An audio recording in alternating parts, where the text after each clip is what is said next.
Сайн байцгаана уу? Өнөөдөр амьдрал абродын Жохоо хатнаа 2 Чикаго хот дахь Монгол улсын ерөнхий консулын газартай танилцахаар ирсэн байна. Одоо цөмөө дахь танилцъя.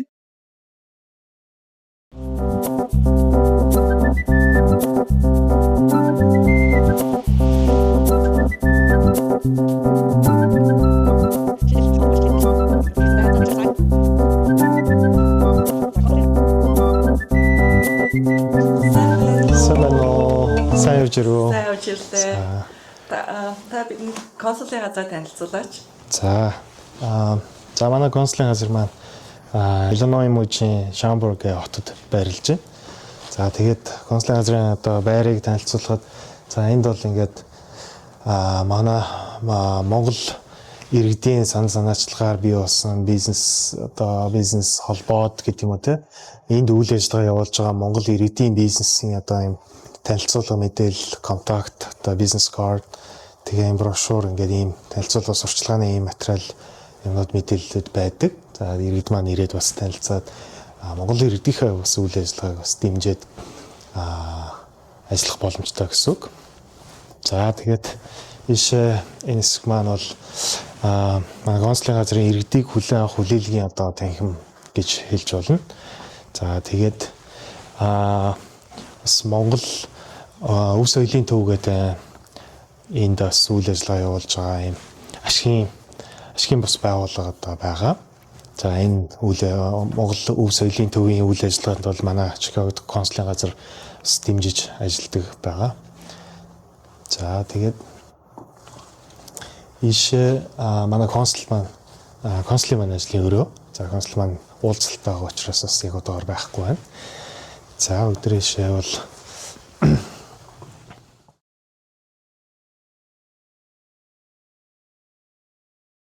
за энд ингээд манай консулын газрын иргэдэд үйлчлэгээ үзүүлэх хэсэг байгаа. За энд ингээд компьютер, принтер юмнууд байрлуулсан учраас ирээд нөгөө цахим нотариатын үйлчлэгээ бусад нөгөө анкет маягтыг хэвлэж гаргах, за өөрсдөө бичиг баримтыг нөгөө хуулбарлах ч гэдэг юм уу те. Энэ боломж нээлттэй. За ингээд манай үйлчлэгээ үзүүлдэг холбоогчдын одоо ажлын ширээ байна. За явал. За энэ ингээд манай дид консул Болор Туяагийн өрөө. За энэ манай дид консул Болор Туяа. За нотариатын үйлчлэгээ дагнж үйлчлэгээ үзүүлдэг. За энэ манай ажлын өрөө байна. За энд манай мөн дид консул Батөрөл. За нэгтлэн даваа гэсэн хүмүүс суудаг байгаа.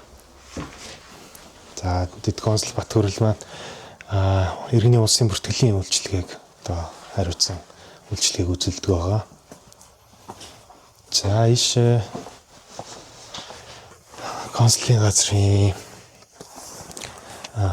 хурлын танхим байгаа. За энэ хурлын танхимд маань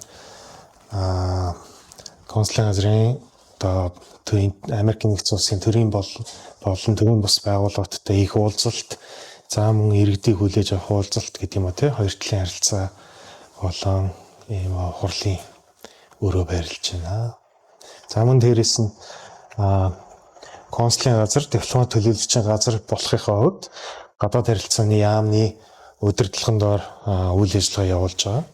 Тэгэхээр нөгөө гадаад харилцааны яамтайгаа бас эргээд нөгөө захим хурал гэдэг юм уу те, уулзалтыг хийх үед энэ өрөөгөө бас бид нар ашигладаг гэсэн үг. За ерөнхийдөө ингээд консулын газрын маань байрын хувьд бол ийм байралтай байна.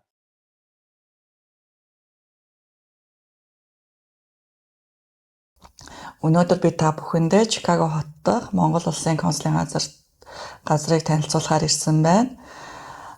Өнөөдөр бидэнтэй ярилцгаад консулын газрын дид консул Сүхбаатар хүрэлцээрсэн байна. Юуны өмнө та бидэнд өөрийгөө танилцуулаач. За бүгдээрэнд энэ өдрийн мэнд хүргье. Тэгээд танаа подкаст болон энэ влогийн нэг хамт олонд нь ажлын амжилт хүсье нээлжинд. За намайг Сүхбаатар гэдэг. Би Монгол улсаас Америкийн нэгдсэн улсын Чикаго хотод суугаа консулын газрын дид консул албан тушаал эргэлж байгаа. Консулын бидэнд нөгөө консулын газрынхаа дотоод одоогийн бүтэц зохион байгуулалт болон хичнээн ажилтаа ажилтдаг талаараас танилцуулж өгөөч. Бас үүний хамтаар ерөнхий консулын газрынхаа ерөнхий чиглэл болон хариуцлагын хамар хүрээний талаараас бидэнд танилцуулж өгөөч. За яг өнөөдрийн байдлаар манай консулын газарт дипломат 5 албаагч, нэг техник ажилтан гэсэн юм бүрэлдэхүүнтэйгээр ажиллаж байна. За тэгээ консулын газрын ерөнхий үйл ажиллагаа гэвэл үндсэн чиглэл гэвэл иргэдэд төрийн үйлчлэгийг ойртуулах. За мөн дээрээс нь энэ Америкийн нэгдсэн улсад байгаа ер нь гадаадад байгаа иргэд, Монгол иргэдийн эрх ашиг, хууль ёсны эрх ашигыг хамгаалах. За тэртэй холбоотой тусламж, дэмжлэг үзүүлэх өөрсдийнхөө хуулиар олгогдсон эрх хэмжээний хүрээнд иргэдэд туслах ийм ерөнхий чиглэлтэй байдаг. За мөн дээрээс нь нөгөө дипломат төлөөлөгчийн газар гэдгийнхээ хүрээнд бас хоёр талын харилцаа болон энд байгаа бизнес эрхэлж байгаа Монгол иргэдийн үйл ажиллагаанд бас дэмжих, за эдгээрийн үйл ажиллагааг өргөжүүлэх, бэхжүүлэх эдгээртэй холбоотой бүхий л талаар ажилладаг. Ер нь Америкийн нэгдсэн улсад хичнээн дипломат төлөөлөгчийн газрууд байдаг вэ? Тэдний хоорондын ялгаа юу байдаг вэ? Иргэд яаж тэдэнтэй харилцах хэрэгтэй болдог вэ? За яг өнөөдрийн байдлаар Америкийн нэгдсэн улсад Монгол улсаас Америкийн нэгдсэн улсад 4 дипломат төлөөлөгчийн газар үйл ажиллагаа явуулж байна.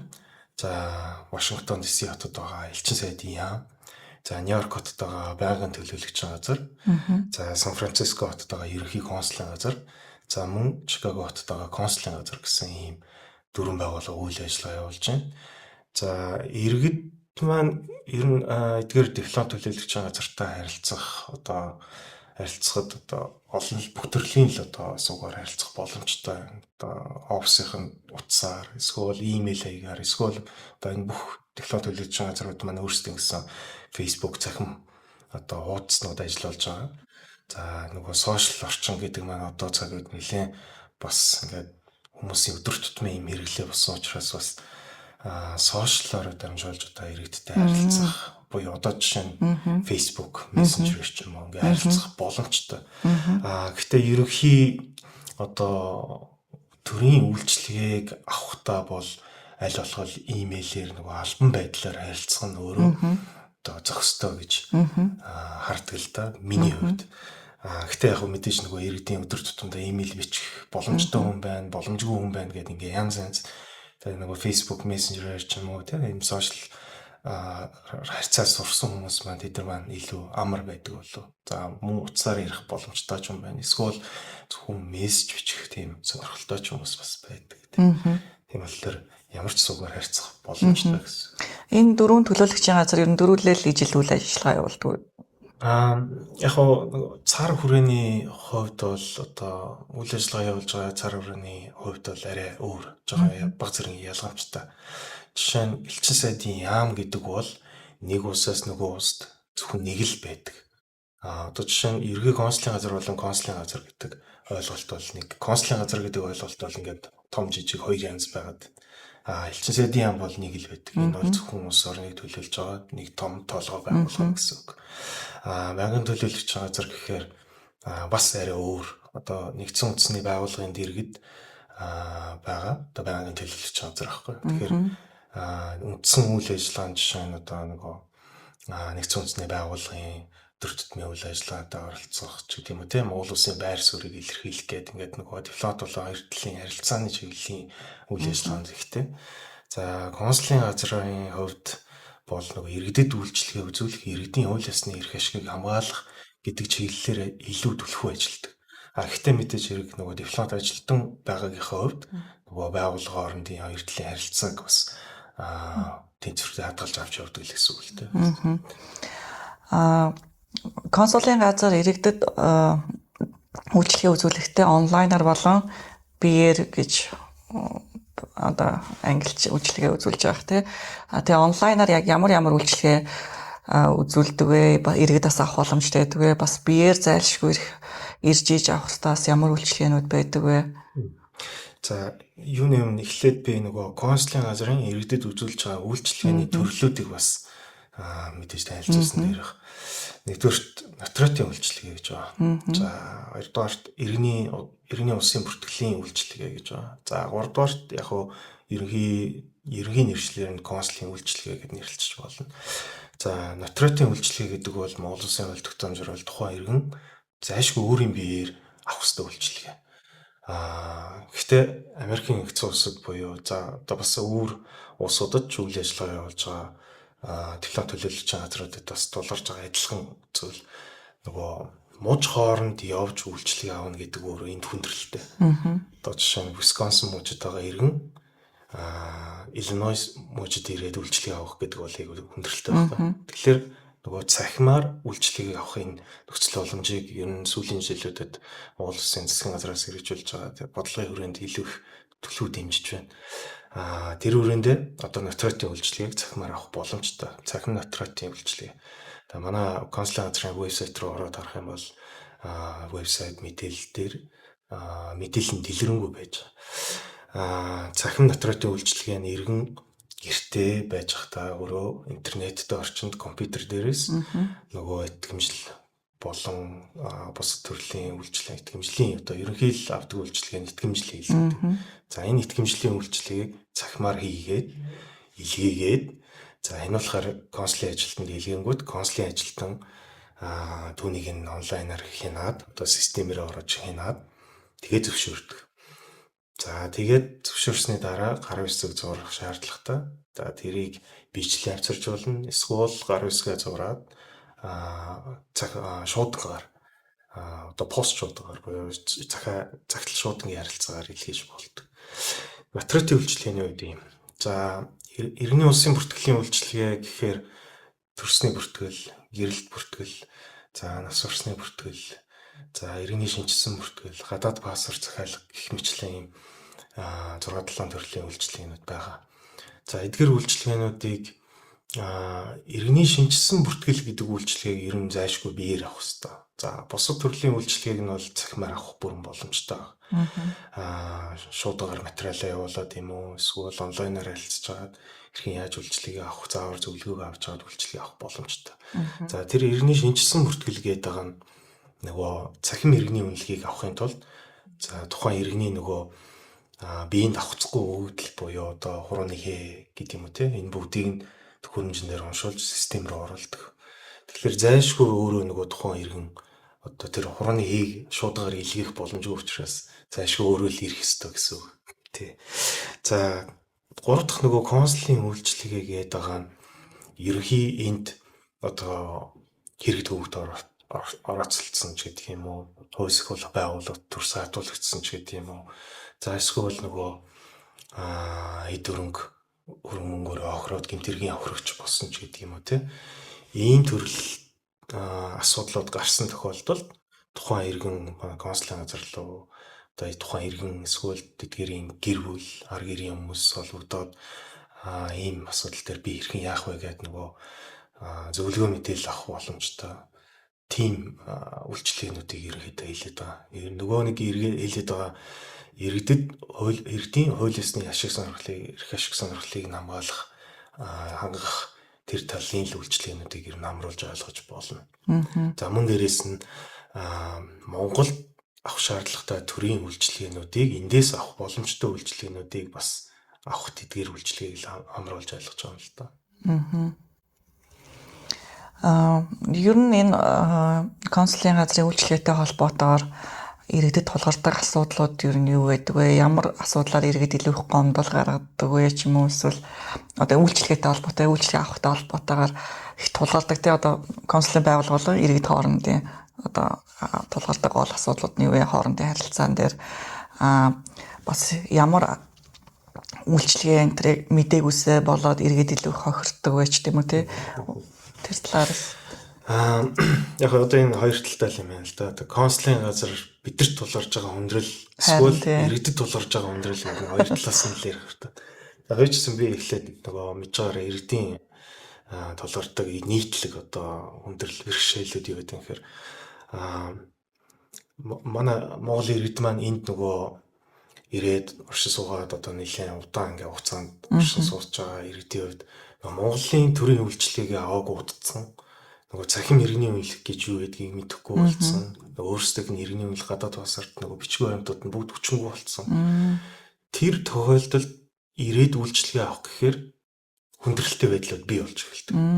Одоо жишээ нь иргэний үйлчлэг авахаар иргэний үйлчлэгэн дээр нөгөө хаяг байх хэрэгтэй. Одоо эндхийн жишээ нь жолооны үйлчлэг estate ID гэхээр нөгөө гэрийн хаяг мэдээлэл байдаг. Энтхийхээс Америкийн нэгдсэн улсаас өөр нь Монголд хаягийн бүртгэл гэдэг юм арай өөр системээр явдаг. Тэгэхээр тэр бүртгэл хийгдээгүй юм уу? Эсвэл нөгөө Монголд өмнө амьдарч исэн хаяг нь тухайн байр нь зарж борлуулад худалдаад нөгөө хаяг нь байхгүй болцсон. Нөгөө дүүрэг хорон дээрээс нь бүртгэл нь байхгүй болцсон ч гэдэм юм. Энэ тохиолдлуудад жоохон өндөрлөлтэй байдлууд гарч ирдэг. За бас нэг үйлчлэгээний нэлээд нийтлэг гардаг өндөрлөлтэй асуудал гэвэл энэ холимог гэр бүлийн асуудал. Тэр нь нөгөө төрсний бүртгэл буюу хүүхд шинээр төрж байгаа хүүхдэд авч байгаа төрсний гэрчлэгийн дээр гарч байгаа өндөрлөлтэй байдал нь хуулиндаа манайх хүүхэд шинээр төрснээс хойш 30 хоногийн дотор бүртгүүлэх ёстой гэдэг ийм хуулийн хугацаа байдаг. Тэгэхээр нөгөө холимог гэр бүл маань энэ хуулийн хугацаанд багтаж ирж амжиж ирж одоо үйлчлэгийг авч чадахгүй болохоор нөгөө гэрчлэгийг олгох ямар ч боломжгүй байдалд орчдөг. Онлайнаар авч болдог. Яг холбогдох материал юмнуудаа цахимаар шуудагаар бидрэлээ явуулж болно л доо. Тэгэхээр зэрэг үйлчлэгийг нь бидний ирсэн материалыг нь үзлээл бүртгэлийг нь хийгээд өгч боломжтой. Хамгийн гол нь нөгөө бүртгүүлж байгаа материал юм аа яг тавьж байгаа шаардлагын дагуу бүртгүүлэл өрөөд ирэх юм бол бид нар тэр нөгөө үйлчлэгийг үзүүлэх одоо тийм хүндрэлтэй явахгүй. Ерөнхийн нэг юм хүндрэлтэй юмнууд гэвэл ийм. За иргэдийн дунд үүсэж байгаа яг мэдээж хэрэг нөгөө үйлчлэгээний төрөл одоо бүрдүүлэх материалын жагсаалт гэдэг юм эднийг мэдэхгүйгээс юм уу эсвэл зарим тохиолдолд магадгүй нөгөө өөрсдөө хахрамжгүй санаа нүгсэргүй гэх олон төрлийн юм байгаа. Тэрнээс болоод нөгөө үйлчлэгийг хэрхэн яаж авах ойлгохгүй байж байгаа цаг хугацаа алдах тий. Тэрнээсээ болоод өөрсдөө эргээд нөгөө хүндрэлтэй байдалд өөрсдөө л оруулчаад байдаг л та. Гэтэ яг энэ болгоныг бид нар аль болох зохицуулж аль болох одоо шийдвэрлэх талаас нь бүгдийг нь одоо ингэж ажилладаг гэсэн үг. За консулын газар одоо үйлчлэг үзүүлж байгаа бидний талаас гарч байгаа хүндрэл гэвэл одоо өөртөө одоо ингэ анзаарах юм бол бид нар ингээд одоо ингээд тоо баримтаар ингээд харах юм бол энэ оны хувьд гэхэд чинь зөвхөн манай энэ Чикаго дахь консулын газар 3200 гаруй за одоо 3300 орчим зөвхөн нотротын үйлчлэгийг үзүүлсэн байна. Энэ өөрөө заахад давхарцсан доогоор нөгөө үзүүлж байгаа иргэдийн давхарцсан доогоор.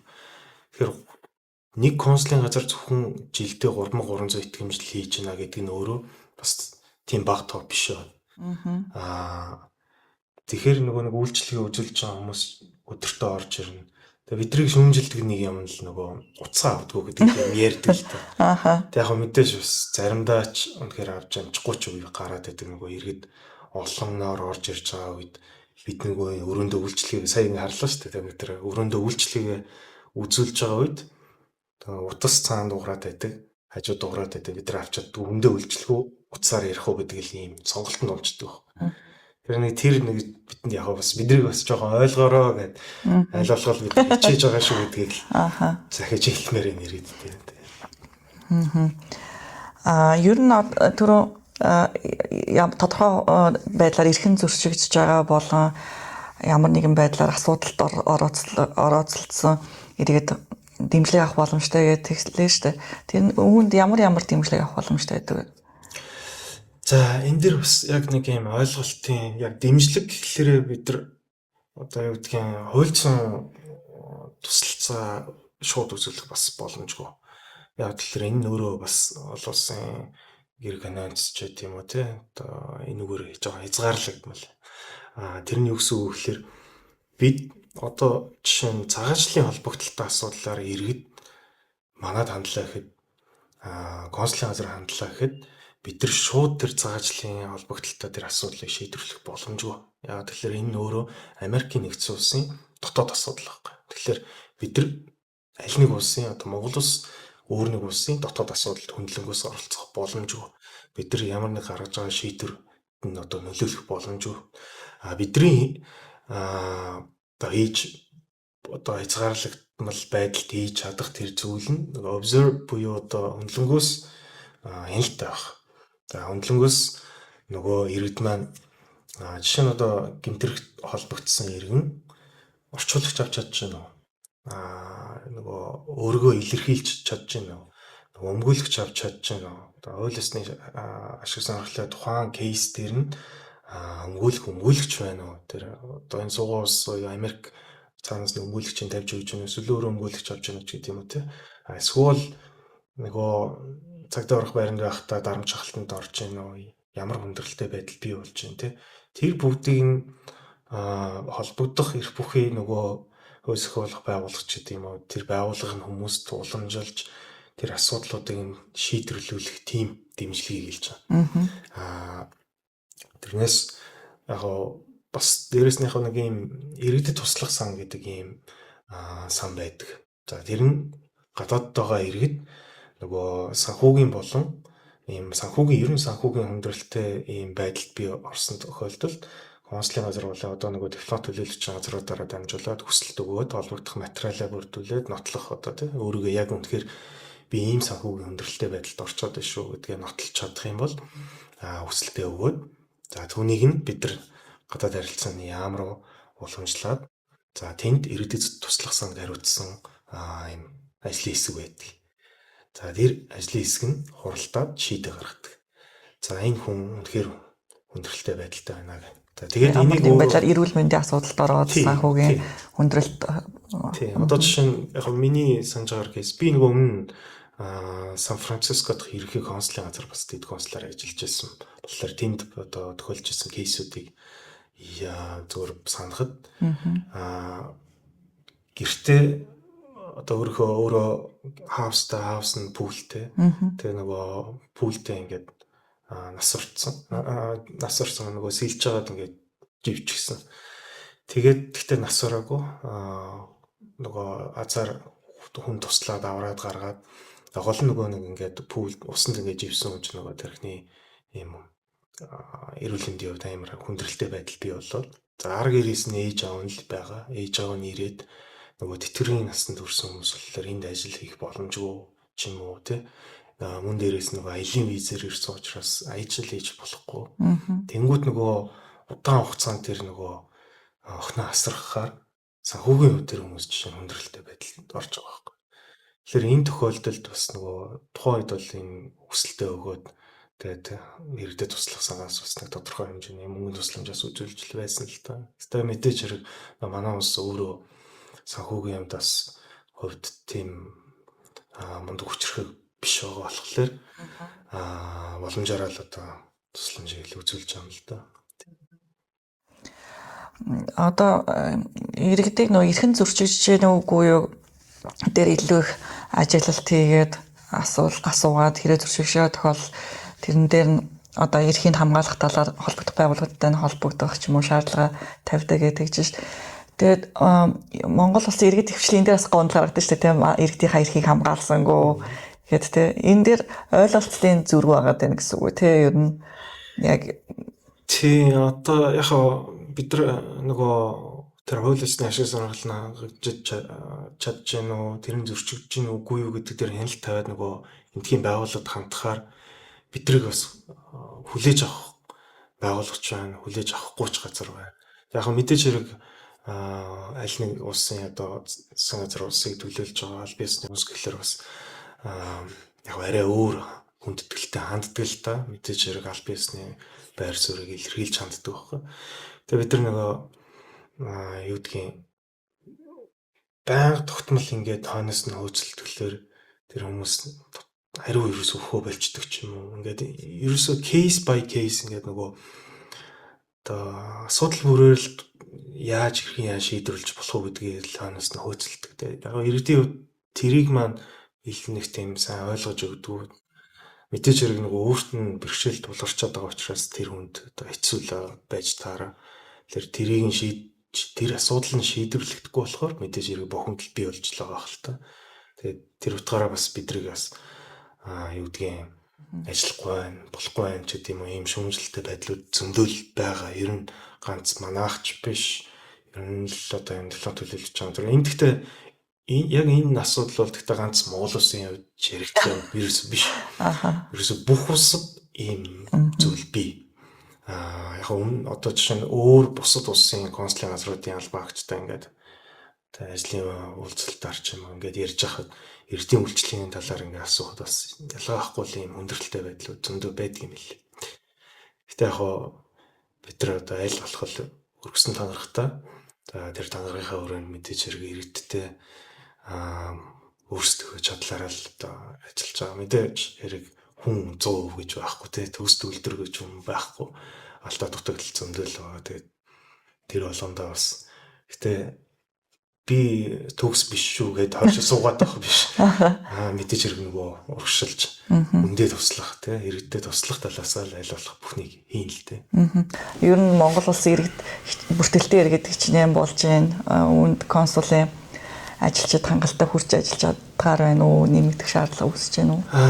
За яг энэ асуудал төр бол би одоо яг байр суурь илэрхийлэх гэхээр бас айгу өндөртэй. Яг тэгэхээр энэ нөгөө диплом төлөвлөгч газруудын бүтэц орон тооны асуудлыг бол гадаад харилцааны яам засгийн газар те тэнд төвийн байгууллагууд л шийдэх учраас одоо гэхдээ мэдээж хэрэг одоо жишээ нь Америкт үйл ажиллагаа явуулж байгаа энэ 4 диплом төлөвлөгч газрууд маань өөрсдийн гэсэн харьяасан консулын тойрог байгаа. За одоо манайх жишээ нь Чикагод консулын газар жишээ нь 15 мужийг хариуцж ажиллаж байна. Illinois, Индиана, Висконсин, Миссури, Мичиган гэдэг ингээд ийм 15 төвийн бүсийн 15 мужийг хариуцж байна л да.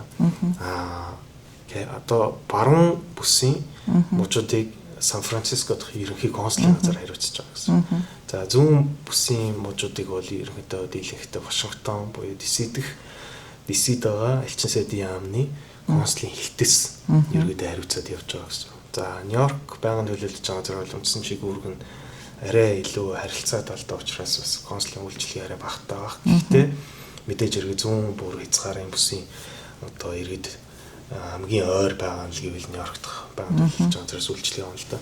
Тэгээ үйлчлэгээний хүртээмжийн хувьд хүний хувьд гэвэл яг ингээд харахаар одоо иргэдийн нөгөө энэ нөгөө л татрын мөнгөөр л одоо энд байж байгаа нөхдөө та нар ажлын хэстэл гэдэг л нэг юм шаардлага тавьдаг. Мэдээж хэрэг тэр үнэн.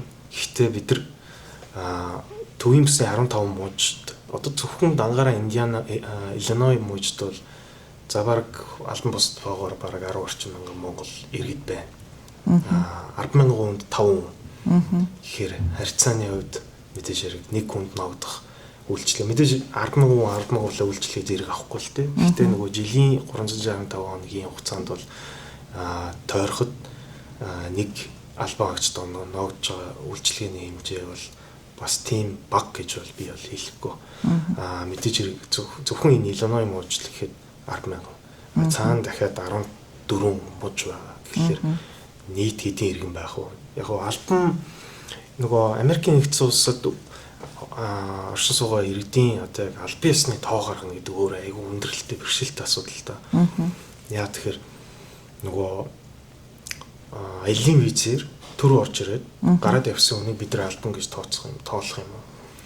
Эсвэл аялын визээр ирчээд орч бүртгэл байхгүй ингээд одоо хууль оршин суугч болоод ингээд явсан хүнийг бид нар мэдээлэл хүнийг бид нар яаж бүртгэх үү гэдэг ч юм уу тийм. Дээрээс нь бид нар нөгөө Америкийн нэгдсэн улсын хэлээр орж байгаа иргэдийн мэдээллийг дэлгэрэнгүйгээр авахд хүндрэлтэй байхгүй. Тэрийг бол зөвхөн Америкийн нэгдсэн улс өөрсдөө гаргана. Яг нь мэдээж нөгөө цахим стандартаар нээлттэй мэдээлэл тавьж л байгаа л да. Гэхдээ тэр нь өөрөө хэр одоо нөгөө аяллаар ирээд түр ирээд буцсан хүний тоо нь орцсон явж байгаа учраас тэрийг энд яг оршин суугаа иргэн гэж тоолоход хүндрэлтэй байхгүй. Одоо яг энийг одоо уг нь шийдвэрлэх гэж жил болгоно л хүн амын нэгдсэн тооллого явагддаг Монгол улсаас. Тэндээ иргэд маань ерөөсө бүртгэлд ерөөсө огт хамрагддаг. Одоо жишээ маш хангалттай байдаг. Энд Illinois мужид 10,000 монгол иргэн амьдарч байгаа мөртлөө дөнгөж бүртгүүлж байгаа 83 гэр бүл байна. За яг сүүлийн байдлаар тооны доо би шууд хэлж чаддаг. Гэхдээ ямар ч гэсэн 80 гаруй гэр бүл бид нар энд оршин сууж байгаа шүү. Бид аль биесний доо байгаа шүү гэдгээ бүртгэл хийлгээд байгаа. Тийм үү. Одоо бид нар бас консулын газар дээр бүртгэл хийх хэрэгтэй юу те. Яаж би ч мэдээгүй юм байна. Мэдээлэл бүрийгээ нөгөө вебсайтаараа нөгөө Facebook захим маягаараа бүгднийг л нөгөө нийтэд нээлттэй ингээд мэдээлэл байршуулад л тэгээд иргэдийн итгэх маань өөрөө яг нөгөө талаараа мэдээж энд нөгөө ажиллаж амьдарч байгаа хүмүүсийн амьдрал чинь нөгөө буцалж байгаа шүү дээ. Доктортой ингээд байгаад байгаа биш ингээд өдөр болгон л нэг хүн ажилтаа л амьдралтай л явж байгаа. Энд одоо ямар нэгэн байдлаар алтан ч вэ алтан бусаар ч вэ орсон сууж байгаагаа консулын газрын вебсайт руу ороод өөрөө онлайнаар бүртгүүлэх боломжтой гэдэг үү? Түрүүний одоо тэр хүн амын тооллого гэдэг дээр бол ямар ч асуудал байхгүй. Иргэдийн бас нөгөө өндөрлөлттэй нэг бэрхшээлтэй юм. Одоо яг ингээд ярианаас яриад амжаад гарч ирж байгаа л та. Нөгөө бэрхшээлтэй асуудлуудын нэг маань иргэд энд нөгөө цагаачлалын нөгөө хууль бусаар оршин сууж байгаа гэдгээ одоо бид нар дээр ирээд ямар нэг үйлчлэгээ авахаар юм уу эсвэл ийм бүртгэл юм хийлгэхээр биднэрт өөрийнх нь тэр нөгөө асуудалт нь одоо бидрээс нөлөөлч сөрөг нөлөө. Тийм сөрөг одоо нөлөө үзүүлж гэж боддөг юм шиг. Тэр айгүй буруу. Бид энд оршин суугаа иргэдийн цагаачлалын асуудалд Монгол улс одоо бидэнд ямар ч одоо юу гэдэг бидний үзүүлж байгаа үйлчлэгээ нь ямар ч тийм хамааралгүй гэж одоо хэлэх юм үү те. Юу гэдгийг тэр хүн хууль бусаар оршин сууж исэн ч гадаад паспортаа захиалж болно. Тэр хүн хууль бусаар оршин сууж исэн ч хүүхдэд төрсөн гэрчлэгийг авч болно. Монгол улсынхаа л хүчин төгөлдөр бичиг баримттай байгаа үед бол нөгөө Монгол улсын төрөөс үзүүлж байгаа үйлчлэгнүүдийг бүгднийг л авах боломжтой байна.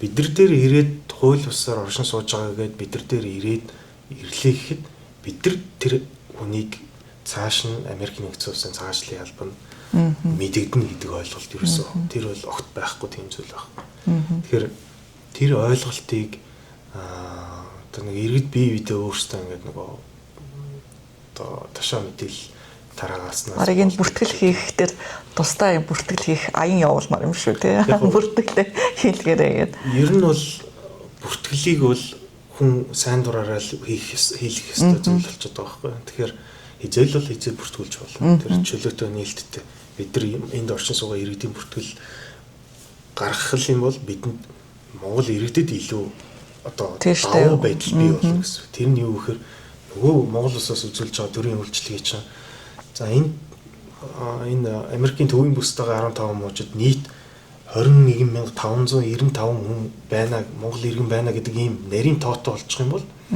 бид нар нөгөө энд үзүүлэх үйлчлэгээ чинь илүү хүртээмжтэй болохын тулд нөгөө бодлогын үед төвс одоо Монголоос одоо шийднэ гэсэн үг байхгүй. Иргэд энд амьдарч байгаа хүмүүстэй ч гэсэн өөрсдөө төлөөлөхөд бас хэрэгтэй шүү дээ. Тэгчнээ Монгол байна гэдээ өөрсдөө дуу хоолой хүрэхэд ч гэсэн тий. Яг тийм. Түрүүнээс ш нөгөө юм дутагдaltaй сөрөг мэднүүд яриад байна л да. Тийм лээ. Яг бид одоо өөр бас нэг юм нэг давуу зүйл хэлэхэд одоо энд байгаа Монгол иргэдэд нэг давуу зүйл хэлэхэд бид Америк нэгдсэн улсын нийтээр амрах баярын өдрүүдэд ажилдаг шүү. Тэрийг одоо дахид захиж хэлье. Жишээ нь одоо Christmas-ийн баяраар бид нар амардаг гэсэн. Бид нар ажилдаг. Thanksgiving одоо юу гэдэг July 4 гэдэг юм те. Энэ баяруудаар консулын газар энэ элчин сайдын телефон төлөөлөгч газрууд ажилдаг. Тэгэхээр нөгөө энтхийн баяр болж байгаа үед нөгөө хичээл сургууль амарчсан ажил байхгүй нэг өдөр амарж байгаа өдрөө ирээд ажлын өдөр таарж байл ирээд үйлчлэгийг авах боломжтой шүү гэдгийг бас подкастаар дамжуулж захиж хэлье. Ер нь бас иргэд энэ консулаас одоо итгэмжлийн үйлчлэгээ авдаг, тэгж натраад итгэмжлийн үйлчлэгээ авдаг. Энэ дээр авч чадаагүйгээс болоод хохирсон иргэдүүд байдгүй юм Монгол улсад одоо өөрөө бүрэн төлөөлж чадахгүй шүү дээ бид нар чинь тийм. Тэгэхээр энэ дээр нь одоо ямар нэгэн байдлаар туслах асуудал байна. Яг бид нар одоо шууд бас хэлж мэдгүй тийм нөгөө тухайн иргэн өөрөө хохирсон үгүйгээ үйлчлэгээ авч чадаагүй тэр эс үйлдэлээс болоод өөрөө хохирсон гэдгээ бидэнд илэрхийлж ирнэ гэдэг чинь өөрөө бид нар нөгөө хэлж мэдгүй л дээ. Мэдээж хэрэг одоо юу гэдгийг ийм янз янзын ийм кейсүүд байдгийн. Одоо Монголд нэг үйл хөдлөлтөй хөрөнгөтэй байж байгаад тэр нөгөө эзэмших тийм гэрчлэгээтэй ч юм уу тий нөгөө өмчилсөн биш эзэмшиж байгаа ашиглаж байгаа юм гэрчлэгээтэй. За тэр маань өөрөө нөгөө усаас тэр гэрчлэгийг хугацаатай болгодог. Одоо юу гэдгийг 15 жилийн хугацаатай тэр гэрчлэгийг олгоод за ингээ эхний 4 жил ч юм уу ийм хугацаанд заавал тэр газар дээр үйл ажиллагаа явуулах хэрэгтэй гэж хэлдэг юм уу тий. Тэгээгүй тохиолдолд нөгөө гэрчлэгийг нь хүчингүй болгоод тэр газрыг буцаагаад буцаагаад ураагаад авах боломжтой гэсэн. Тэгэхээр тийм эзэмших хэргийн гэрчлэгээтэй мөртлөө нөгөө тухайн газар дээр үйл ажиллагаа явуулаагүй удчих юм бол тэр газараа нөгөө эзэмшиж эргээд эзэмших боломжгүй болчихж байгаа гэсэн. Гэх мэтлээ. Энэ зөвхөн жишээ л дээ. Зөвхөн ийм кейс болсон гэсэн үг бас биш. Гэх жишээний ийм кейс дээр ийм асуудал дээр эргээд өөрсдөө нөгөө миний ийм асуудал байгаа шүүгээ бидэнд хандаад Монголд итгэмжлэл гэдэг чинь өөрөө нөгөө өөрийн биеэр тухайн үйлчлэгийг биечлэн авах боломжгүй үед өөр хийгнээр л төлөөлүүлж байгаа л тийм л асуудал байхгүй. Тэгээд тэр нөгөө натрат буюу одоо тэр эрхийг нөгөө хуулийн дагуу олгоод байна гэсэн. Тэр л үйлдэлийг хийгээд байгаа. Тэгэхээр зэрэг одоо өөрсдийнхөө Монголд байгаа хаяг адрес юу гэдгийг те энэ одоо банк санхүү жишээ нь одоо ингээл 2-3 хүүхэд гаргаад нөгөө хүүхдүүдийн төв Монгол төрсний гэрчлэгийг авсан мөртлөө хүүхдийн мөнгөө авч үзээгүй хүмүүс байдаг юм байна. Нөгөө усаас шинээр төрсэн хүүхд болгонд бол одоо нөгөө сар бүр бол одоо хүүхдийн мөнгө гэж байгаа. Тэрийг авч үзээгүй хүмүүс байна. Тэгэхээр тэр чи өөрийгөө л одоо хохироод л яваад гэдэг юм уу тийм. Яг нь мөнгө нь ингээд бодогдоод явж байгаа ч гэсэн нөгөө банк санхүүгийн дансаа холбоогүйгээс өөрөө тэр хэдийн хэмжээний мөнгө байгааг мэдэхгүй ч гэх юм уу тийм. Ийм кейсүүд байгаа л да янз янз. Дээрэс нь консулын газраас яг натратын үйлчлэгээ бол нэлээд их авдаг үйлчлэгээнүүдийн нэг. Гэхдээ хамгийн чухал үйлчлэгээнүүдийн үйлчлэг нь бол ер нь энэ төрсний бүртгэл. Яа төрсний бүртгэл чухал гэхээр энэ гадаад суугаа иргэнд шинээр төрсний хүүхдэд Монгол улсын иргэншлийг нь олгож байгаа ийм асуудал. За энэ асуудал яг илүү бас ийм чухал асуудал гэхээр Америкийн нэгдсэн улс өөрөө нөгөө иргэншлийг хөрсний зарчмаар буюу энд төрсөн л бол иргэншлийг нь шууд олгодог ийм системтэй улс. За Монгол улсын хувьд бол нөгөө нэг эцгийн энийг нь заавал зайшгүй Монгол үежиж Монгол улсын иргэншлийг авах юм боломжтой байхгүй. Хууль эрхцэн орчинд. Гэхдээ Монгол улсын нөгөө ариатын тухай хуулиар давхар иргэншлийг зөвшөөрдөг. Гэхдээ одоо жишээ нь тэгэхээр Америк төрсэн хүүхэд Америк иргэншил авцсан. Хуулийн хугацаанд багтаа бүртгүүлэх юм бол Монгол иргэншил авах гэдэг байхгүй. Тэгэхээр нөгөө давхар иргэншил буюу дуул citizenship гэсэн ийм статустай болж ийн гэсэн.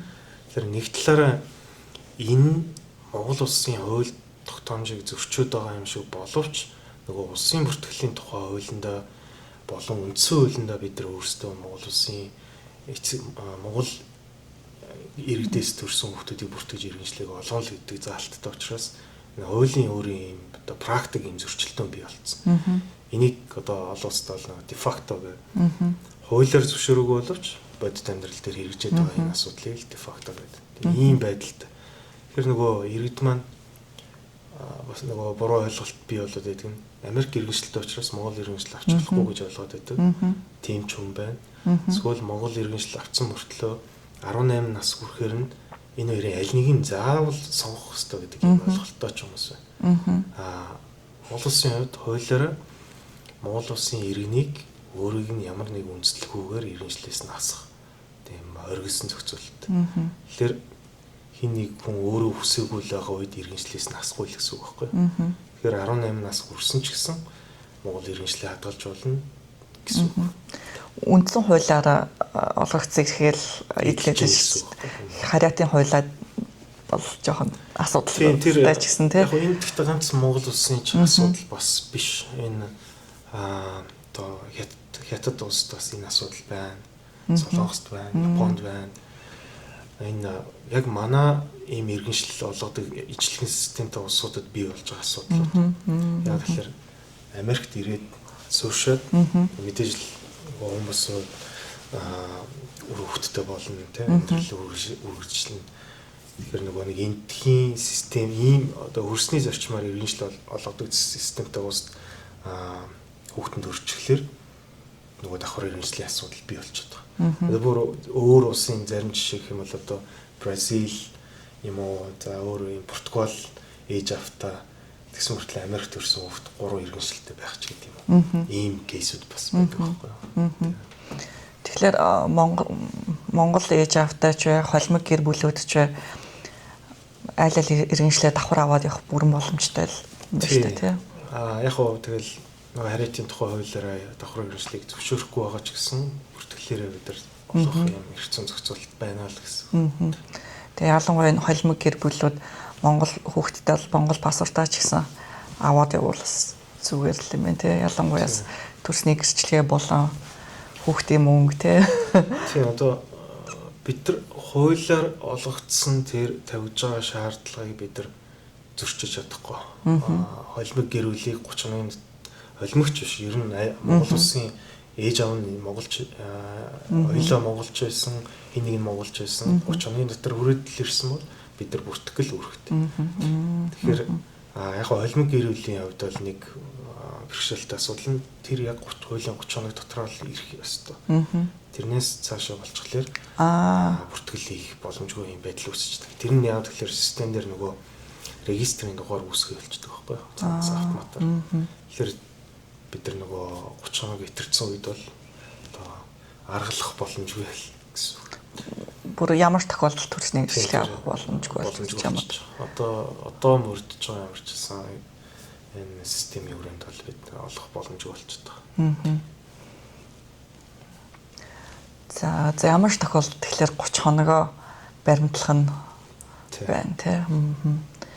Мөн консулын газраас бизнесийн байгууллага болон төрийн бус байгууллагатай хэрхэн хамтарч ажилладаг вэ? За би одоо нөгөө саяхан бас шинээр томилж ирсэн тэтгэх консул болохоор зарим одоо консулын газрын үйл ажиллагааны мэдээлэл зарим юм дотоод олимог гэж магадгүй. За яг дэлгэрэнгүй одоо илүү одоо нээлттэй мэдээллүүдийг бол манай консул маань бас дараа нь бас тодорхой ярьцлага өгөх байхаа. Яг нь ер нь зүгээр миний ойлгож байгаагаар бол энд манай энэ консулын газар энэ диплом төлөөлөгч газруудын бас нэг үндсэн бас нэг чиглэл байна л да. Би нэг дөрөв хэлжсэн. Иргэдээс гадна нөгөө гадаад улсад үйл ажиллагаа явуулж байгаа Монгол одоо байгууллагууд холбоод тэрийн үйл ажиллагаанд дэмжлэг үзүүлэх гэдэг ийм бас бид нар бас нэг тийм чиглэлтэй. Тэр нь гадаад сурчлагаа байж болно, соёл байж болно, спорт байж болно тийм нөгөө энд ямар л үйл ажиллагаа явуулж байгаа байгууллагууд боловсрол ч гэдэг юм. Ямар үйл ажиллагаа, ямар ч үйл ажиллагаа явуулж байгаа Монгол иргэдийн тэр үйл ажиллагаанд нь одоо дэмжлэг үзүүлэх боломжтой. За одоо манай консулын газрын хувьд бол ер нь энд Чикаго, Иллинойс за болон нөгөө нэг консулын дөргийн 15 мужид үйл ажиллагаа явуулж байгаа холбоод тэртэйгээ их тийм харилцаа холбоо ойрхон ажилтдаг л да. Одоо жишээ нь 2026 оны төлөвлөгөө бид нар гаргах ёстой. За тэрнийхээ дагуу эдгээр холбоотууд руугаа эх хонд хийх ажлын төлөвлөгөөгөө одоо нэгтгэхээр ингээд санал юм авахаар ингээд жишээ нь харилцаа одоо мэдээлэл явуулчихсан хүлээгээд байж байна. Одоо яг жишээ нь холбоотуудын хувьд бол одоо хамтарч ажилладаг арга хэмжээнүүд гэвэл цагаан сарын арга хэмжээ, бидний наадмын арга хэмжээ ч гэдэг юм уу тий. За мөн дээрээс нь өөр бусад ингээд Монгол бархлын өдрөөр ингээд хамтарч ажилладаг ч юм уу. Ийм арга хэмжээнүүдээр ингээд хамтарч ажиллах. За мөн дээрээс нь Монгол өв соёлын төвгээ та харсан баг. Энэ өв соёлын төв бол энд үйл ажиллагаа явуулж байгаа Монгол иргэд Монгол холбоотын санал санаачлагаар бас ингээд хандаа төсөв санхүү мөнгийн босголцоод одоо манай консулын газраас нэлээд бас дэмжлэгтэй оролцоод Монголын өв соёлын төв бий болчихсон. Одоо энэ одоо манай консулын газрын энэ Монгол иргэдийн байгуулсан үүсгэн санаачлагаар байгуулсан холбоотой хамтарч ажиллаж ирсний одоо нэгэн том үр дүн болов гэж харж байна. Дэмжлэг үзүүлж ажилтдаг гэдэгт нь одоо юу ордог вэ? Одоо за бизнесийн байгууллагууд дээр жишээ нь бас ярихад за яг мэдээж дэмжлэг гэхээр одоо янз янзын дэмжлэг мэдээж санхүүгийн төсөв санхүүгийн дэмжлэг байж болно. Эсвэл хүн хүчний дэмжлэг байж болно. Ямар нэг арга хэмжээ зохион байгуулалт консулын газраас холбогдох ажилтнуудаа явуулаад зохион байгуулалтанд нь оролцуулах ч гэдэг юм уу тэр арга хэмжээг зохион байгуулж өгч гэдэг юм. За эсвэл хурал зөвлөгөөн хийхэд нь тэнд нь байр сав юу гэдгийг те. Одоо манай консулын газрын семинар уулзалтын одоо сургалт зохион байгуулахын мөрөө байж байгаа. Тэнд ирээд бидэрт хүсэлтэд тавиад бизнесийн үйл ажиллагаа явуулж байгаа байгууллагууд нь одоо семинар сургалт зохион байгуулныг үйл ирээд тэр өрөөг ашиглах бүрэн боломжтой ч гэдэг юм тийм. Дэмжлэг гэдэг ойлголт өөрөө заавал нэг мөнгө байх хэрэгтэй гэсэн үг биш л дээ. Тэр дэмжлэгийн цаана юу бас гэх юм бодлогын хүрээнд ч бас тийм бид нар одоо жишээ нь тэр байгууллага одоо байр савны хэрэгцээ байгаа үед одоо яах юм те тэрэн дээр бид нар дэмжлэг үзүүлж болно ч гэдэг юм уу. Тэр дэмжлэгийг бол одоо ямар нэг юмар хязгаарлахгүй л гэсэн. Гэхдээ бид нар өөрсдийн бас нөгөө хэрэгжүүлж байгаа хууль тогтоомж мөрдөж байгаа заавар журам дүрм журам гэдэг юм уу тэрэндээ баригдаж бид нар бас ажиллах хэрэгтэй. За хамгийн том баригдах юм гэвэл нөгөө төсөв санхүүгийн хувьд нөгөө жилд та нар ийм үйл ажиллагаа явуулна шүү гэд ингээд төсвийг ингээд баталцдаг. Тэгэхээр тэр төсвийн өрөөнд л бид нар одоо зориулагдсан төсвийг зориулагдсан үйл ажиллагаанд нь л одоо зарцуулах боломжтой. Үүнд бас ижил төстэй ч гэх юм уу чухал бүртгэлүүдийн нэг болох нас барсны бүртгэл дээр иргэд юу дээр анхаарах хэрэгтэй вэ? Тэгээ энэ дээр анхаараагүйгээс ч юм уу эсвэл ямар нэгэн байдлаар энэ дээр асуудал ч юм уу үүсдэг тохиолдлууд юу байдаг вэ? За нас барсны бүртгэлийн хувьд яг ерөнхий бүртгэлийн одоо иргэний улсын бүртгэлийн үйл ажиллагаа бол бидэнд ямар нэг тийм өндөрлөлттэй байдал бий болохгүй. Тэр нөгөө нас барсны энд угсаа одоо Америк нэгдсэн улсад нас барсан тохиолдолд нөгөө коронавирус офсоос нь нас барсны гэрчлэгийг гаргацдаг. За тэрийг нэмжлээд бид нар нөгөө цагдаагийн мэдүүлэг репорт юмнуудын дүгнэлтийг нь харж агаад нас барсны Монгол нас барсны бүртгэл хийж гин гэсэн үг л дээ. Яг хүндрэлтэй зүгээр тулгарч ирсэн кейс гэвэл энд оршин суудаг ганцаараа. За тэгээд нөгөө арга ирнэ Монголд байдаг залуу. Тэгээд яг би одоо нэг нас орсны шалтгаан юмыг нь ярих болохгүй байх л та. Нас орчихсон. За тэгээд нөгөө өөрт нь бидний явсан айдыгаар нь ингээд цагдаа нар бүртгэлийг хийгээд эргээд нөгөө нэг өв залгамжлагч гэж нэрлэдэг байгаа эднийх нөгөө өв залгамжлагч байхгүй байна гэдэг мэдээлэл байхгүйгээс одоо нөгөө тухайн иргэний арга гэртэй холбогдож чадахгүй мөн иргэншлийг нөгөө тодорхойлж чадахгүй. Одоо жишээ нь Америкийн нэгдсэн улсад зөвхөн хэд нэг юм муж хотууд нөгөө юм sanctuary хотууд гэдэг одоо юу гэх нөгөө цагаачлалын статусыг нь одоо ямар нэг үйлчлэгэн дээр шалгадаггүй тийм хотууд байгаа. Нью-Йорк, Калифорни муж, Illinois муж, за Чикаго хот ч гэдэг юм уу. Ингээд ийм зөвхөн хэд нэг ийм хот мужууд байгаа. Тэгээ ийм хот мужуудад одоо юу гэдгийг нас орсон Монгол улсын иргэний хувьд нөгөө арга ирнэ энд байхгүй эргээд холбогдох emergency contact байхгүй ийм хүмүүсийн хувьд нөгөө энтхийн цагдаагийн байгууллага за шүүх шинжилгээний цагдаагийн байгууллага нөгөө чандрыг сар гаруй хадгалаад тэгээд өөрсдийнхөө улсын зардлаар нөгөө цогцсыг сар гаруй хадгалаад өөрсдийнхөө зардлаар улсын зардлаар чандралцдаг шууд. Мэдээж хэрэг нөгөө чандралхаас өмнө задлан шинжилгээ юмнуудыг нь хийдэг л дээ. Тэгээ нөгөө эзэн холбогдогч байхгүй байна гэдээ ингээд чандралаад ингээд хадгалаад тавьчихдаг. Яг тэгэхээр нөгөө цогцсыг удаан хадгалах байр байхгүй, сав байхгүй. За түүнийг хадгалах нөгөө санхүүжилт байхгүй гэж тооцоод тэгээ нөгөө чандралаад ингээд яачдаг. Тэгээд өмнө яг гарч ирсэн тохиолдол ингээд Монгол залуу нас ороод ар гэр нь байхгүй. За тэгээд нөгөө коронавирус овс нөгөө иргэншлийн тодорхойлж чадахгүй. Ар гэр нь байхгүй холбогдох тохиолдол байхгүй учраас ингээд чандралцсан. Тэгээд Монголоос нөгөө ар гэр нэгээ манай хүүхэд маань ингээд холбогдохгүй болчлоо. Ингээд удажлаа. Сураг гаргаад өгөөч гэдэг юм гадаадын яамны консулын газраар дамжуулаад юм хүсэлт өгөөд тэгээд тэрний дагуу бид нөгөө 90 сурвалжилж байгаа. 90 сурвалжлагч гэж одоо өөрсдөө чадгаараа ингээд хууль хүчний байгууллагууд руу хандаад. Тэгээд коронавирын офис руу яг азарыг тухайн одоо коронавирын офис руу нэг хандаж таарад бидэнд факсаар нөгөө нас орсон иргэний мэдээлэл ирээд тэгээд мэдээж хэрэг нөгөө бид нар шууд таньж байгаа юм л да. Нөгөө нэр үсийг харахаар Монгол нэршилтэй хүн байгаа учраас тэгээд нөгөө мэдээж хэрэг нөгөө төвөөс ирсэн консулын газраас ирсэн хүсэлтийн хүрээнд нэр ус нь таарж байгаа учраас энэ хүн байна гэдэг нас орсон юм байдалтай боллоо гэдэг. Тэгээд нөгөө нэг юм одоо яг би юу хэлэх гээд байгаа юм гэхээр ганц би энд сурж байгаа оюутнууд ч гэдэг юм уу тий.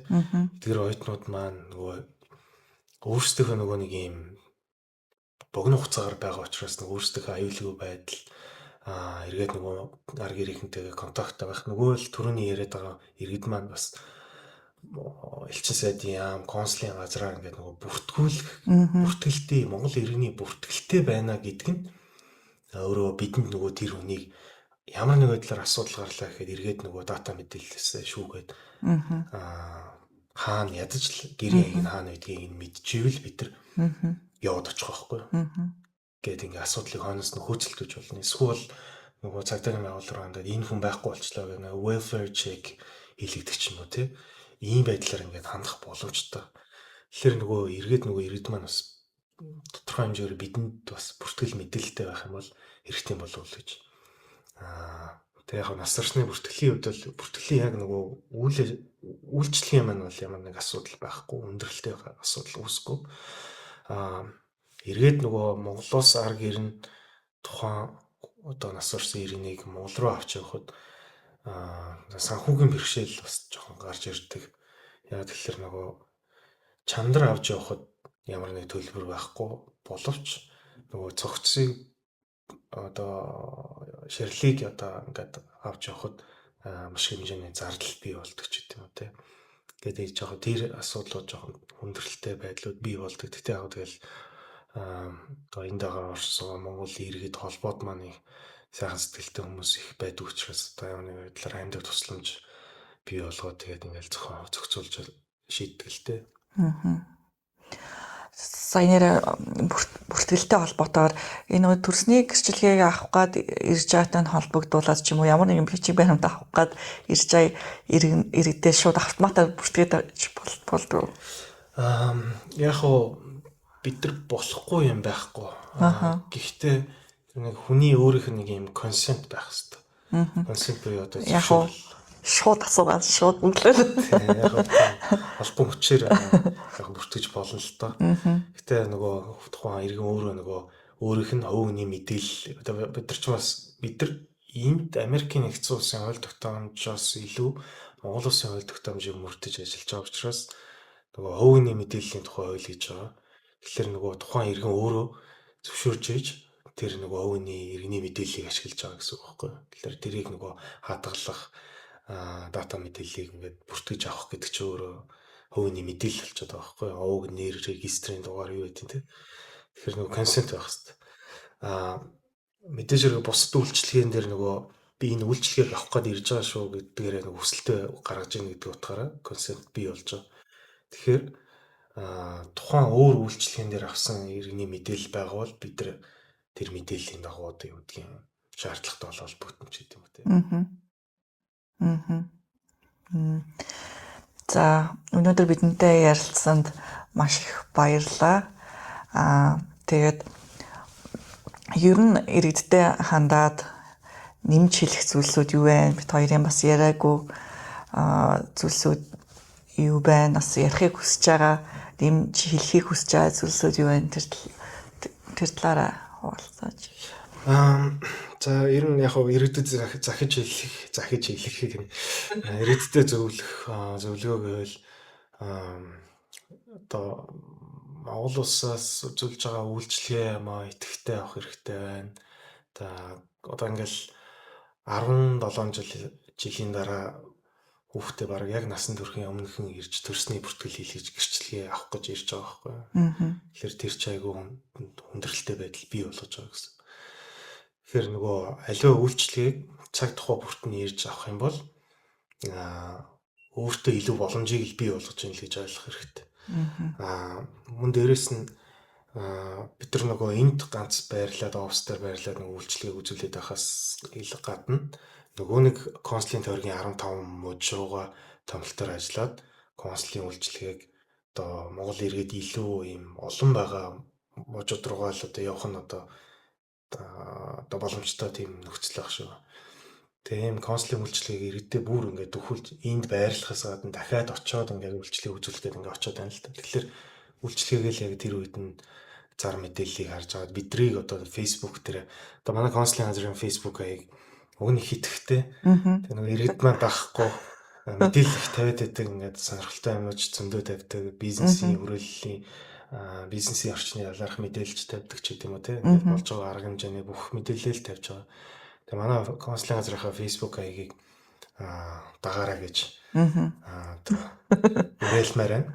Тэгэх юм бол ядаж мэдээж хэрэг өөртөө одоо жишээ нь юу гэдгийг Миннесота муу амьдарч байгаа иргэдэд ирж үйлчлэгээ авах гэхээр хол шүү дээ. Тэгэхээр тэнд бид нэр очиж болно нэг өдөр. Нөгөө жилийн нэг юм хуваар гаргана л та. Тэгээд тэрнийгээ дагуу ингээд зар мэдээлэлээ Facebook дээр ч юм уу эсвэл нөгөө вебсайтн дээр тавьж байгаад очдог. Тэгэхээр тэр зар мэдээллийг харж байгаа үйлчлэгийг ярьж авал одоо өөртөө илүү бие дамрал болж байгаа л гэсэн үг л дээ иргэдэд байд. За мөн дээрээс нь манай Монгол иргэдийн хувьд сонгуул болон одоо тийм нэг юм санал хураах юм үйл ажиллагаанд одоо айгүй итгэхгүй байдаг. Итгэх маш муу. Тэгэхээр тэрийг бас нөгөө итгэвтэй байгаарай гэж одоо зөвлөө. Яг л нөгөө иргэд өөрсдийнхөө үйлчлэгийг авч байгаатай л адилхан өөрийнхөө нөгөө сонгох эрхээ л идэлээд байгаа. Тэр эрхээ бас одоо баталгаажуулж иргэнийхээ үргийг биелүүлж бас жишээ нь оролцох хэрэгтэй байдаг. Тэгээ энэнийг л одоо иргэдтэй захин л гэдэг. Иргэдтэй бас хэлмээр. Бас өөртөө хариуцлагатай байж мэдээллийг цаг тухай бүрт нь авч одоо юу гэх одоо цаг тухай бүрт нь амжиж тэр бүх үйлчлэгээнүүдээ авбал хин-хиндээ хүндрэл бага учруулж илүү их боломжийг өөртөө нээх нь байна тийм. Консулын үйлчлэгээ гэдэг маань ерөөсөө нэг талын үйлчлэгээ ерөөсөө биш. Иргэн нэг талд иргэн байгаад нөгөө талд үйлчлэгээ зүгээр одоо ингээ иргэний харилцаагаар л үйлчлэгээ үзүүлж байгаа, үйлчлэгээ авж байгаа хүн гэдэг хоёр хүн л байна гэсэн үг байна.